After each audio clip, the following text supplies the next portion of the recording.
তোমরা পুরোপুরিভাবে ইসলামের মধ্যে প্রবেশ করো, ঢুকে যাও, দাখিল হয়ে যাও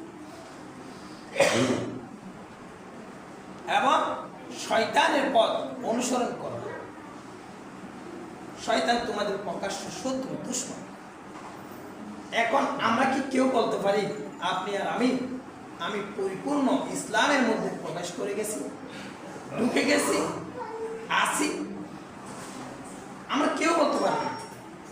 এখন বলতে পারবো না তো দূরের কথা, কেউ ইসলামের রাস্তা ধরারও চেষ্টা করি না, চলারও চেষ্টা করি না, মানারও চেষ্টা করি না। বরং যে যারা চলার জন্য চেষ্টা করে, যারা মানার জন্য চেষ্টা করে, তাদেরকে বিভিন্ন ধরনের আমরা বিদ্রুপ করি, টাটকা বিদ্রুপ করি,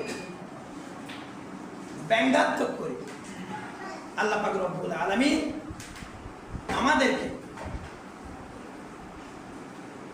খাঁটি একজন মুমিন মুত্তাকি ঈমানদার মুসলমান হওয়ার তৌফিক দান করো এবং অনুগত রহমান বান্দা হওয়ার তৌফিক দান করো।